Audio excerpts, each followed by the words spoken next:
Okay, hey everybody. All right, this week things are a little different. We're going to start talking about informal fallacies. Okay, so up until this point, we've talked about what makes arguments good and bad, and when we've talked about what makes them good, we've talked about them being valid and sound and things like that, right? And those are kind of formal ways of evaluating arguments, right? They have to do with the form of the argument, not so much with the content.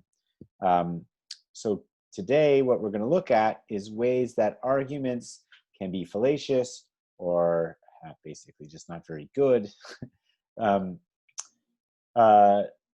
on their content. All right, so that's what we're going to take a look at today. We'll be visiting the exciting world of informal fallacies. Okay, so this will be the first lecture on that. There's another one later. Okay, so let's just get started. All right, so like I said, up till now we've only talked about formal ways that arguments can be wrong, right? That's about form, not content, right? There are fallacies that go along with that. We've covered some of them, things like affirming the consequent, right? Remember, if A then B, B therefore A, right? This looks like it should be a good argument, right? Looks like it should be valid, but it's not going to be, right? Likewise, there's denying the antecedent. If A, then B, not A, so not B, right? Again, what's wrong with these arguments is that the premises do not logically imply the conclusion. So in other words, these are just invalid forms of argument, okay? This week, what we're going to look at are informal, okay? Informal fallacies. These are going to be kinds of argument forms where they might actually be valid formally, but they're bad arguments for other reasons, right? And it's going to have to do with the way that the concepts in the argument are deployed, okay? So they might be formally valid, but conceptually, there's something wrong with them, okay? So without further ado, why don't we just take a look at some of them and you'll kind of get the idea, okay? So the first one we're going to look at, there's two. We're going to go through about 5, okay? So I'm counting this one as 1. It's really kind of 2. But composition and division are 2 kinds of informal fallacies. So these are fallacies of composition or fallacies of division. And they're very similar, so I kind of lump them together, right? So let's take a look at composition first. So the fallacy of composition happens when in an argument, you assume that what is true for members of a group is going to be true for the whole of a group, right? It's kind of weird, but like, here's an example, right? Michael Jordan is the greatest basketball player of all time, so the Chicago Bulls are the greatest basketball team of all time, right? That's not necessarily true. There might be better teams. Just because they have the greatest player doesn't make them the best team, right? You could argue that it was the 80s Lakers or the 80s when they were good, when they had Magic and shit, or later Lakers with Shaq and Kobe, or like like the Orlando Magic when they had Shaq and Penny Hardaway, and yeah, I mean that was a good team that never won. Anyway, doesn't matter. Point is, right? Just because there's one guy who's unambiguously the best doesn't mean that the team is the best, right? So that's a fallacy of composition, that what is true for members of a group is going to be true for the whole. Here's another example, right? Every person in this class has been to Mexico. Therefore, this class has been to Mexico. Is that true? Right? Think about it. If every single one of us, I don't know if it's true that we have, but let's just assume that each one of us has been to Mexico. This class has never been to Mexico as a class, right? Does that make sense? So just because we've all been to Mexico, we can't say that the class has been to Mexico. This class has never taken place in Mexico, for instance. I've never done it in Mexico, for instance. So. Anyway, yeah, there's that one. Okay. Division is kind of the other way around, right? It's assumed that what's true of a group is going to be true for each member of the group, right? So here's an example. Hong Kong has the highest life expectancy in the world, so everyone in Hong Kong lives a long life, right? That doesn't work, right? Just because Hong Kong has the highest life expectancy in the world doesn't mean everyone in Hong Kong lives a long life. Like, people die young there too. It's just we're talking about averages, right? So the problem here is that we're taking something that applies to the group, the population of Hong Kong, and then applying it to each member of the group. And it's not going to work. Okay, so Those are the fallacies of composition and division. Okay. Next, we're going to do begging the question. This one's a little bit more fun. Okay. This one you'll see out there a little bit more often. Right. This is when an argument's premises assume the truth of the conclusion instead of supporting the conclusion. Right. You see this more often than you think you would. So this is one to keep an eye out for. But like, let's just take a look at this argument, for instance. Right? It actually kind of sounds pretty good.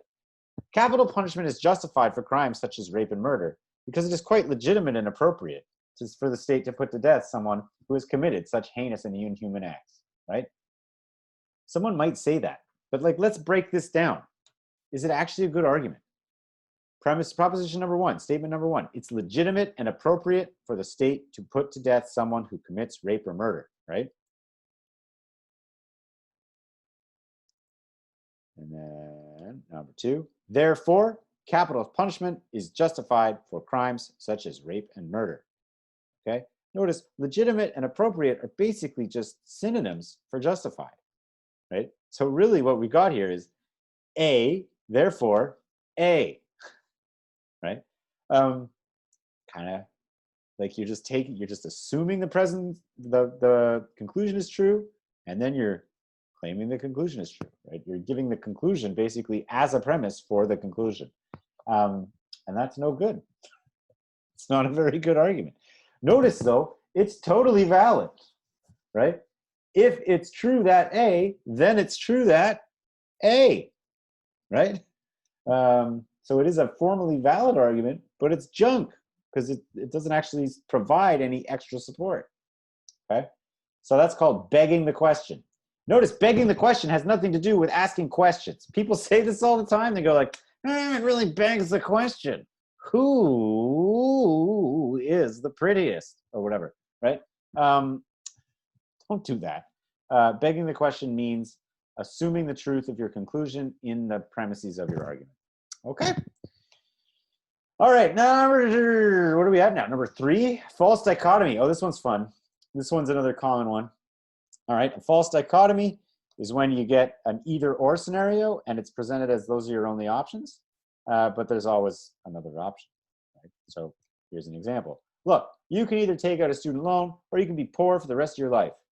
You don't want to be poor for the rest of life, so you better take out a student loan, right? Well, is that really it? Like, are those your only options? Loan or poor, right? Are there other options? You get a scholarship and go to school, right?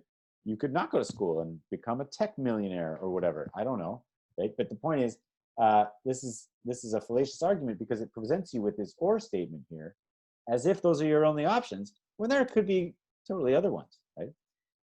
Here's another one. You can either vote for the Republican or the Democrat. There is no other way to be politically active. So if you don't vote, you can't complain. Right? What do you think? Is it really true that there's no other way to be politically active? Right? That the only option you have to participate in politics is to vote for the Republican or Democrat? Are there not other ways you could be politically active? Could you write letters? Could you join a, I don't know, union or something and advocate for your whatever it is you like? Could you donate money to or time to nonprofit organizations that are tied to causes that you find important and dear to you? Could you go knock on doors to raise awareness and get petitions signed? Right? Like, there are other ways to be politically active other than voting.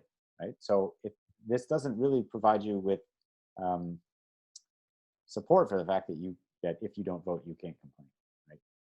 That's only true if voting really is the only way to be politically active, and it isn't. So it's giving you this false dichotomy, like either vote for the Republican or the Democrat, or you don't get to complain, and that's just not. There's other options here. Right? So people will use these kinds of rhetorical devices, and you can always sort of say, like, notice whenever someone uses an or statement, always ask yourself, like, are there other options here that they're ignoring? Are they trying to, divert me into this false dichotomy? And again, notice what we've got here is a totally valid form of argument, but it's fallacious due to the content, right? So this is a disjunctive syllogism here, right? A or B, not B, so A. That's valid, but because They're presenting this or statement as if there's no other option. Sometimes there is no other option, but if they're presenting it to you as if there's no other option, and there really is another option, then it's fallacious. Make sense? Great. Okay, equivocation. Equivocation. This one is when you have a key term or a phrase in an argument and you use it in a kind of ambiguous way such that you change the meaning of it throughout your argument. Okay? Read that definition. It'll make more sense once we go over the examples. Here's one. Children are a headache. Aspirin will make headaches go away. Therefore, aspirin will make children go away. Right? The problem here is that headache is being used in two different senses. Right? So here, children are a headache. You're using it metaphorically. And then aspirin doesn't solve metaphorical headaches. It solves actual headaches. So your aspirin is being used with two different meanings. And you're equivocating. Okay? Here's another one. We all have a duty to do what is right. And darn it, we all have a right to free speech. So we all have a duty to speak out. Right? Using right here in two different ways doesn't work. Right? That's what's fallacious here. We've got a kind of if A then B, if B then C, if A then C thing going on here, right? But notice right is got two different senses here, right? We all have a duty to do what is right, and we all have a duty to, all have a right to speech, so we all have a duty to speak out. It doesn't work because you're using right in two different ways, right? Here, right in morally right, and here is right in sort of legally right. Yeah? Okay, so that's equivocation. Again, watch out for that. It happens more than you'd think. So, yeah. And then this one's everybody's favorite, the slippery slope, okay? So there's two kinds of slippery slopes. The first kind of slippery slope is this thing that's called the conceptual slippery slope, okay? And that's when we sort of go, look, A is B, is C, is D, so A is D, okay? And notice it's like when you sort of say like one thing is another thing and this thing is another thing and those all might seem true, right? But at some point along the line, it gets weird, right? So I think the example in the textbook is like 1 grain of sand isn't a heap of sand, and 2 grains of sand isn't a heap of sand, and 3 grains of sand isn't a heap of sand. So it doesn't matter how many you're going to get to, you're never going to have a heap of sand. You're just going to have a bunch of grains of sand, right? But at some point, you get a heap. Who knows when, right? So it's a problem because the concept heap isn't just an additive concept, right? You never get to it just by adding 1 and 2 and 3. Like, who knows how many is a heap? Is it 500 grams of sand? Is it 1 million grains of sand? Probably 1 million. Well, is it 1 million minus 1, 1 million minus 2, 1 million minus 3? Like, where do you get there? Who knows? It is a problem. But a heap is a thing, right? And just because you add, you can kind of do this sort of like fake math shit, doesn't mean it's not there, right? Here's this example. It's better.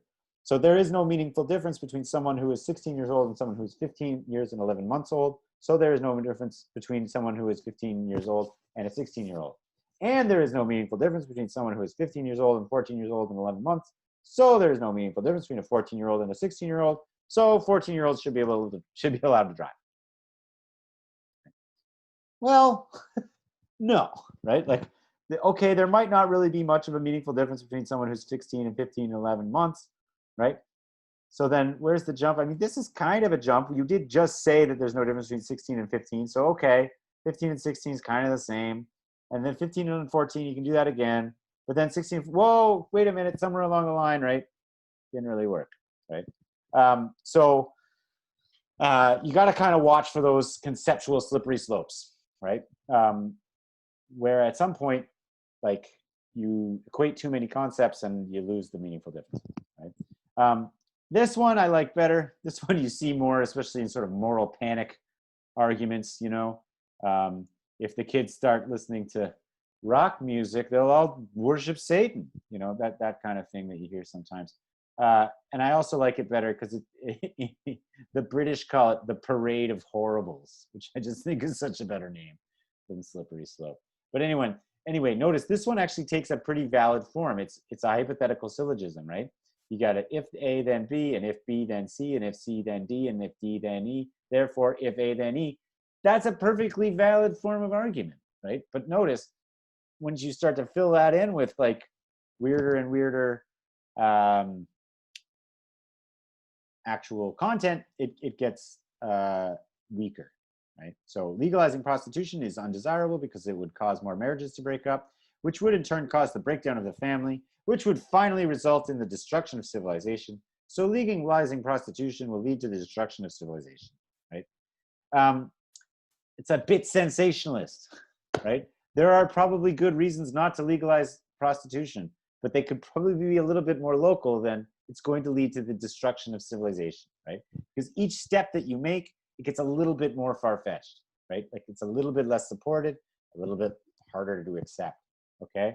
So, so yeah, that's what we call the slippery slope, right? Like if you do this thing, then this is going to happen, and then this is going to happen, and the next thing you know is the end of the world, right? That's the kind of form that takes, and people use that all the time. So those are kinds of, those are the 5 that I wanted to talk about today, or in this lecture. So take a look at that. Go read about them in your textbook, chapters 4.1 to 4.2. That's where they describe these things. Look at the examples, sort of work through that, and then you can go take the quiz on this stuff. Okay, so yeah, let me know if you have questions, and yeah, we'll talk soon.